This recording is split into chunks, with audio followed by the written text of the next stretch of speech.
যখন আমরা আল্লাহর কাছে ক্ষমা চাই, আমরা তাঁর কাছে হাত উঠিয়ে বলতে পারি, রব্বে গফিরলি ওয়া তুব আলাইয়া ইন্নাকা আনতাত তাওয়াবুর রহিম। হে আমার রব, আমাকে মাফ করে দিন এবং আমার তওবা কবুল করুন।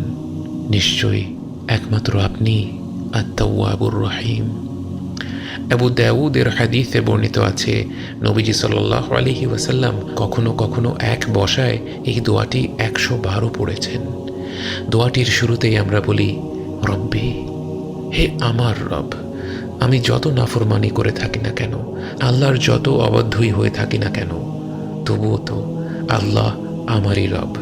আমি যত বড় গুনাহগারী হয়ে যাই না কেন, আর কেউ তো আমার রব হয়ে যায় না, আর কেউ তো আমার রব হওয়ার ক্ষমতা রাখে না, বরং আমার রব হলেন আল্লাহ, যিনি আমার শত নাফরমানি উপেক্ষা করে প্রতিটি মুহূর্তে আমাকে লালন পালন করে যাচ্ছেন।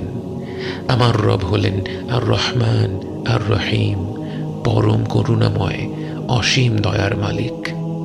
সেই মহাপরাক্রমশালী বিশ্বজাহানের মালিককে আমি শত গুনাহ করেও আমার রব বলে ডাকতে পারি, কারণ হে আল্লাহ, আপনি তো আমার রব, আর আমি তো আপনারই বান্দা।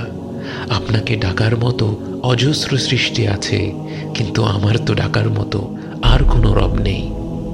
রব্বি রব্বি রব্বি ইগফিরলি, আপনি আমাকে মাফ করে দিন।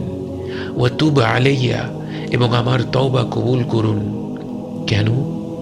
কারণ ইন্নাকা আনতাত তাওয়াবুর রহিম, নিঃসন্দেহে একমাত্র আপনিই হলেন তাওয়াবুর রহিম। আর তাওয়াব হলেন তিনি যিনি সবচেয়ে বেশি তওবা কবুলকারী, এবং আর রহিম হলেন যিনি সবচেয়ে বেশি দয়ালু।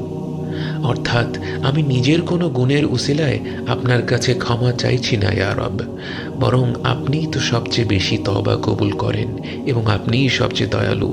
আপনার দয়া, আপনার রহমত, আপনার তওবা কবুল করার গুণের দিকে চেয়ে আমি আপনার কাছে হাত পেতে রই। আমরা আল্লাহর কাছে তওবা চাইলে আল্লাহ কি খুশি হন নাকি বিরক্ত হন? মুসলিম শরীফে বর্ণিত হাদিসে নবীজি সাল্লাল্লাহু আলাইহি ওয়াসাল্লাম বলেন, নিঃসন্দেহে আল্লাহ তাঁর বান্দার তওবায় সেই মানুষটার চাইতেও বেশি খুশি হন যে কিনা এক পানিবিহীন মরুতে তার উট হারিয়ে ফেলেছে, এবং সে উটে তার খাবার দাবার মাল সামানা সব ছিল। সব হারিয়ে তার যখন বেঁচে থাকার আর কোনো আশাই নেই, সে দুঃখে নিস্তেজ হয়ে একটি ছায়ায় শুয়ে থাকে। কিন্তু হঠাৎ সে দেখে তার উট তার ঠিক সামনেই দাঁড়িয়ে আছে। সে তড়িঘড়ি করে উটের লাগাম টেনে ধরে আর অতি উল্লাসে মুখ ফুসকে বলে ফেলে, আল্লাহ, তুমি আমার বান্দা আর আমি তোমার রব। এই পর্যায়ে নবীজি সাল্লাল্লাহু আলাইহি ওয়াসাল্লাম হেসে ফেলেন এবং বলেন, লোকটা অতিরিক্ত আনন্দে এই ভুল কথাটি বলে ফেলে।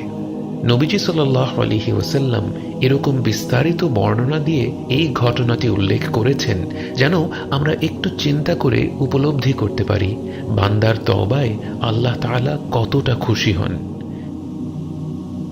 এমন একটি বস্তুর কথা চিন্তা করুন যা আপনার অত্যন্ত প্রিয়। হয়তো আপনার দাদা আপনাকে একটি কলম উপহার দিয়েছিলেন, অথবা আপনার নানি ইন্তেকাল করেছেন এবং তার একটি আংটি আপনাকে দিয়ে গিয়েছেন। হতে পারে বহুদিন ধরে টাকা জমিয়ে আপনি একটি নতুন দামি ফোন কিনেছেন। যে বস্তুটাই আপনার কাছে এই মুহূর্তে সবচেয়ে বেশি প্রিয়, সেটাকে এক মুহূর্তের জন্য কল্পনা করুন। এবার কল্পনা করুন একদিন প্রচণ্ড বৃষ্টি হচ্ছে, রাস্তায় হাঁটু পানি। আপনি সেই পথে রিক্সা চড়ে কোনো মতে বাড়ি ফিরছেন, আর অমনি ধপাস করে আপনার প্রিয় বস্তুটি সেই পানিতে পড়ে যায়। আপনি পাগল হয়ে সেই হাঁটু পানির মাঝেই নেমে পড়েন এবং তন্ন তন্ন করে সেই বস্তুটি খুঁজতে থাকেন। যখন সব হাল ছেড়ে দিলেন এবং বিষণ্ণ মনে বাড়ি ফেরার কথা ভাবা আরম্ভ করলেন, তখনই পায়ে কি যেন আটকে গেল। হাতে নিয়ে দেখলেন আপনার সেই প্রিয় বস্তুটি আপনারই হাতে। সে জিনিসটি ময়লা পানিতে পড়ে একেবারে নোংরা হয়ে গিয়েছে। তখন কি আপনি এ নিয়ে দুঃখ করবেন যে আপনার প্রিয় জিনিসটি নোংরা হয়ে গিয়েছে, নাকি আপনার অন্তর কৃতজ্ঞতায় ভরপুর হয়ে যাবে কারণ আপনি যে জিনিসটা এত বেশি ভালোবাসেন তা আপনার কাছে ফিরে এসেছে? আমরা আল্লাহর কাছে তওবা করার সময় আমাদের গুনাহগুলো নিয়ে বেশি দুশ্চিন্তায় থাকি, অথচ আমাদের অবাধ্যতা আল্লাহকে যতটা অসন্তুষ্ট করে, আমাদের তার কাছে ফিরে আসা তাকে এর চেয়ে অনেক গুণ বেশি সন্তুষ্ট করে। তওবা করার সময় অবশ্যই নিজের গুনাহের জন্য অনুশোচনা বোধ করতে হবে। অনুশোচনা বোধ তওবার একটি মৌলিক শর্ত। তবে এই অনুশোচনা বোধ যদি আমাকে তওবা করা থেকেই বিরত রাখে, তাহলে বুঝতে হবে এটা প্রকৃত অনুশোচনা বোধ নয়, বরং এটা শয়তানের ধোঁকা।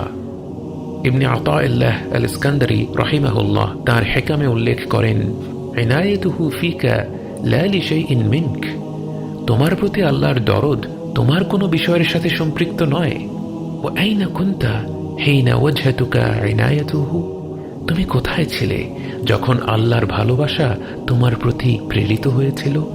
ওয়া কাবালতাকা রিআয়াতুহু, যখন তার আশ্রয় তোমাকে আগলে রেখেছিল। এখানে ইবনে আতাউল্লাহ আমাদের মনে করিয়ে দিচ্ছেন, আল্লাহ তো শুধু আমাদেরকে এক দুটো আমলের বিনিময়ে ভালোবাসেন না, বরং তিনি তো আমাদের ভালোবেসেছেন আমরা ভূমিষ্ঠ হওয়ার আগে থেকেই। যখন আমার অস্তিত্বই ছিল না, তখন তিনি ছিলেন এবং ছিল আমার প্রতি তার খেয়াল, তার রহমত, তার ভালোবাসা। যিনি আমাকে সৃষ্টিই করেছেন জান্নাতে অনন্তকাল বসবাসের জন্য, সেই আমি যখন ভুল করার পর তার কাছে ফিরে আসি, অন্তর খুলে হাত তুলে তার মাগফিরাতের জন্যে ভিক্ষা করতে থাকি, তিনি কি আমাকে খালি হাতে ফিরিয়ে দিতে পারেন? রব্বি রব্বি রব্বি রব্বি ইগফিরলি ওয়া তুব আলাইয়া ইন্নাকা আনতাত তাওয়াবুর রহিম।